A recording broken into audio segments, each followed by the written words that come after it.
Yox, hər dəfə 3 saatdan artıq heç kim gözləmir. Olsa belə istisnai hallardır. Yəni mən demirəm səhv deyirsiniz, yalan deyirsiniz, amma belə izah edim. O 3 saat ərzində oturub orada boş-boş gözləmirsiniz. Bunu deyəndə oradakı prosesi keçmiş bir insan olaraq əslində nələrdən keçdiyinizi desəniz daha yaxşı olar. Birinci gəlirsiniz, qeydiyyata yaxınlaşırsınız, o sizə bir listə götürür, sıraya götürür.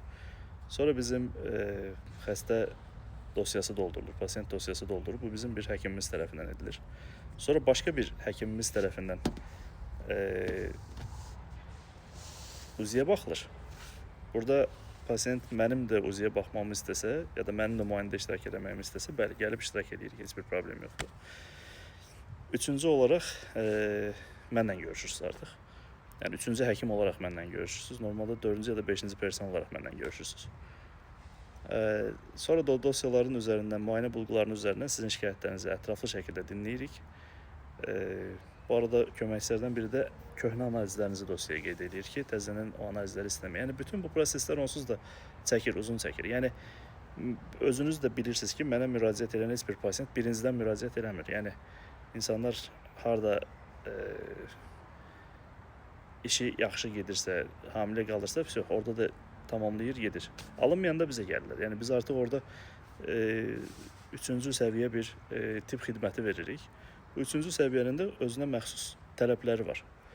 Bu tələblərdən də birincisi və ən əsası heç bir balaca nüansı atlamamaqdır. Ona görə bu qədər insan sizinlə məşğul olur, bu qədər insan sizin dərdinizi dinləyir və işinizi həll etməyə çalışır. Yəni qısacası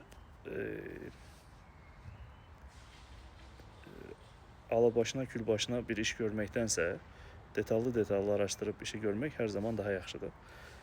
Bəli, qısaltmağa çalışırıq, kömək eləməyə çalışırıq, təcil olanın vəziyyətini diqqətə alırıq, hamilənin vəziyyətini diqqətə alırıq. Amma bu qədər əlimizdən gəlir. Bayaqki videoda da bir suala cavab verdim. Biz orada əgər 30 xəstə baxası olsaq hər gün, hamı mutlu məsud gedəcək. Amma bütün müraciətləri 3 ay sonra, 6 ay sonra yazmaq məcburiyyətində qalacaq. Elə bir yaxlaşımda yoxdur, o düzgün deyil yəni.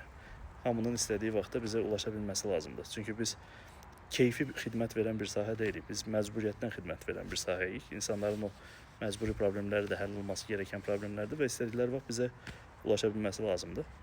Ona görə də bəli, yəni çözüm yolu varsa, yəni həll nöqtəsində deyəcəyiniz nəsə varsa, əlbəttə ki, dinləyərəm. Çünki orada sizdən alınan feedbackləri də biz istifadə edirik, onları qeyd edirik, onlar üstündə danışılır. Həftənin başında da, həftənin sonunda da bizim keyfiyyət toplantımız edilir.